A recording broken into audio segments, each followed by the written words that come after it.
बड़े ही सत्कारयोग इलाके तो आए साध संगत जी और साडे विजय सिंह राजपूत भाईचारे के कौमी प्रधान सत्कारयोग सरदार गुरमेल सिंह जी पहलवान साहब उन्होंने दूसरे के कौमी प्रधान अजीत सिंह जी ताबवार जी और पटियाला जिला की पूरी टीम जो जनरल बॉडी है साड़ी उन्होंने बहुत बहुत धन्यवाद है और सब तो विशेष धन्यवाद धन श्री गुरु ग्रंथ साहब महाराज जी का एक बार फतेह साझी करो वाहिगुरू जी का खालसा वाहिगुरू जी की फतेह। साथियों ਆਪਾਂ ਇੱਥੇ ਇੱਕ ਖਾਸ ਮਕਸਦ ਨਾਲ ਇਕੱਠੇ ਹੋਏ ਹਾਂ। जो कुछ दिन पहला राजपुरे ਦੇ ਵਿੱਚ अपना शक्ति प्रदर्शन करने वास्ते सिख राजपूत भाईचारे की एक विशेष मीटिंग की गई जिहदे बाद एक विशाल रैली का रूप धारण किया। तो कई वीरों के मन में भुलेखे हैं या कई वीरे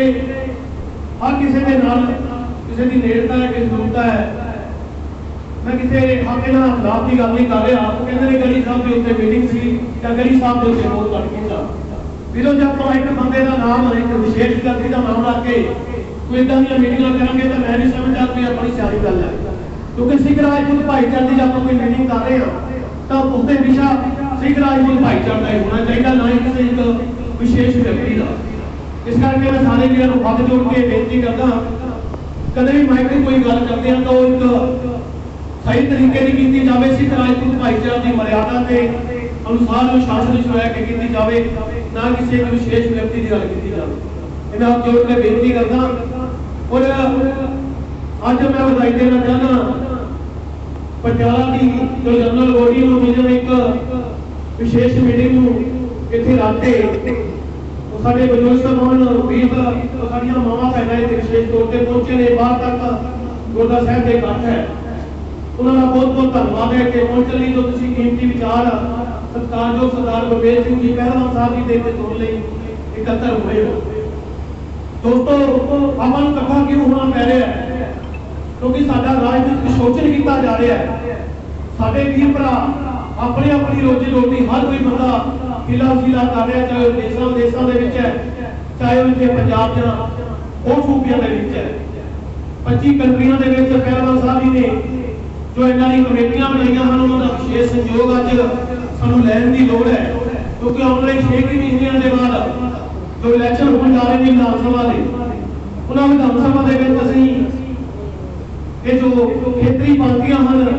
या कई रवायती पार्टियां हैं उन्होंने असीं टिकटां की मांग करते हैं 7 टिकटां की असीं घट्टो घट मांग करते हैं। जे कोई भी पार्टियां सानू इग्नोर करनगियां तो असीं 30 सीटां प्रभावित करने का पूरे पंजाब के विच हौसला रखते हैं। तो जिथे जिथे भी राजपूत भाईचारे के वीर पंजाब के विच विचर रहे हैं उन्होंने अपने हरेक वीरां भरावां दीयां साझां हन रिश्तेदारियां हन उन्होंने खास करके मोटिवेट करिया करो भी पहला आप अपने भाईचारे के नाल बाद हर एक बंदा जिथे किसी भी पार्टी के नाल जुड़िया होया है असीं किसी भी वीर नूं नहीं कहते तुसीं पार्टी छड्ड के या कांग्रेस नूं ज्वाइन कर लो या अकाली दल नूं कर लो या आम आदमी पार्टी नूं कर लो या किसी वगैरह पार्टी नूं ज्वाइन कर लो। जिहड़ा भी जिथे पार्टी से जुड़िया होया तां उत्थे ही सरकार नूं जुड़ा रहना चाहिए। पर जदों अपने घर विच गल आ जाए अपने घर की गल आ जाए फिर घर की गल सिख राजपूत भाईचारे की होई क्योंकि साडे भाईचारे नूं हमेशा ही खोजा किया गया यूथ एंड थ्रो वाला काम किया गया। वोटां दे वेले सानूं वरतिया जांदा अलग अलग तरह के लालच दे के उस तो बाद जदों जित जाते हैं 5 साल तू कौन का मैं कौन भली भांति साडे बुजुर्ग भी जानते हैं अजकल की नौजवान पीढ़ी पढ़ी लिखी है ये भली भांति जानते हैं क्योंकि पहला अंदर खाते वाके जिवें अंकल जी किसी गल कर रहे ही सरदार शंगारा सिंह जी का नाम लैके भी उन्होंने असीं इकमुठ इकट्ठे होकर टिकट दवाई तो बाद चो चलो मैं गुरद्वारा साहब की हजूरी में नहीं गल करना पैसे पूसे लैके किधर बैठ गए क्योंकि साडी सोच समझ तो बाहर है पहला भी गल है क्योंकि बजुर्गों ने समय समय से सिख राजपूत भाईचारे को स्टैबलिश करने लिए हरेक हीला फीला करते हैं पर जो मालिक परमात्मा ने एक व्यवस्था बनानी होती है जो समा लिखा होता मालिक परमात्मा ने समा करता है साढ़े को समा है साढ़े को ताकत है। जसविंदर भाजी मास्टर साहब जो एनआरए कमेटी के प्रधान ने वो गल करते थे जो वोटां की गल आ जाए फिर तो धर्म की गल नहीं रहती जो राजनीति की गल है राजनीति असीं अपना पक्ष चाहते हैं अपने बंदे हक चाहते हैं जो तक सानू बंदे हक नहीं मिलते ਅਸੀਂ ਨਾ ਕਿਸੇ ਪਾਰਟੀ ਦਾ ਸਮਰਥਨ ਕਰਾਂਗੇ, ਨਾ ਹੀ ਕਿਸੇ ਪਾਰਟੀ ਦਾ ਬਾਈਕਾਟ ਕਰਦੇ ਹਾਂ। ਜਿਹੜੀ ਵੀ ਪਾਰਟੀ ਸਾਨੂੰ ਪੰਜਾਬ ਦੇ ਵਿੱਚ ਟਿਕਟਾਂ ਦੀ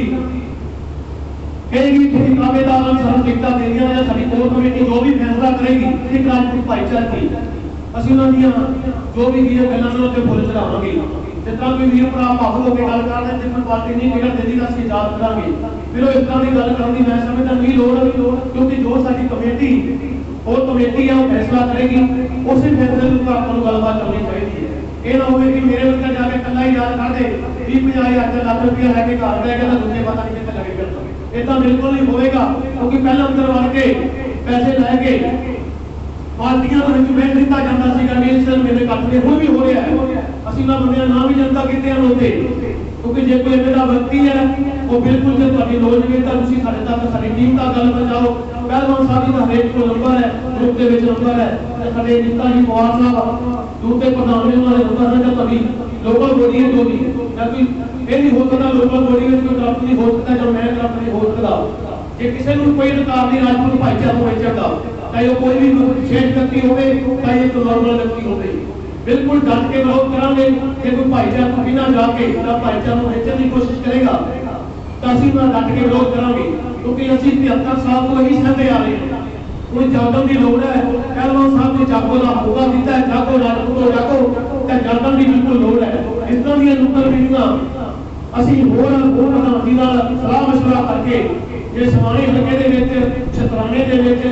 ਜਾਂ ਪਟਿਆਲੇ ਹਲਕੇ ਦੇ ਵਿੱਚ ਜੋ ਪਟਿਆਲਾ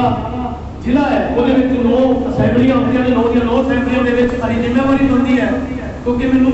ਰਾਜਪੂਤ ਸਿੱਖ ਰਾਜਪੂਤ ਭਾਈਚਾਰੇ ਦਾ ਜ਼ਿਲ੍ਹੇ ਦੀ ਸੇਵਾਦਾਰੀ ਪ੍ਰਧਾਨ ਜੀ ਨੇ ਨੂੰ ਪਿੰਡ ਦੀ ਸੌਂਪਿਆ ਤਾਂ ਮੇਰਾ ਫਰਜ਼ ਬਣਦਾ ਹੈ ਪਿੰਡ ਪਿੰਡ ਜਾ ਕੇ ਸ਼ਹਿਰ ਸ਼ਹਿਰ ਜਾ ਕੇ ਜੋ ਵੀ ਸਾਡੇ ਕਸਬੇ ਹਨ ਉਹਦੇ ਵਿੱਚ ਭਾਈਚਾਰਾ ਨੂੰ ਜਾਗਰੂਕ ਕੀਤਾ ਜਾ ਸਕੇ। ਜਿਹੜੇ ਵੀ ਸਾਥ ਦੇਣਾ ਚਾਹੁੰਦੇ ਉਹਨਾਂ ਦਾ ਬਹੁਤ ਬਹੁਤ ਧੰਨਵਾਦ ਹੈ। ਜਿੱਥੇ ਤੁਸੀਂ ਸਾਡੀ ਸੇਵਾ ਲਾਓਗੇ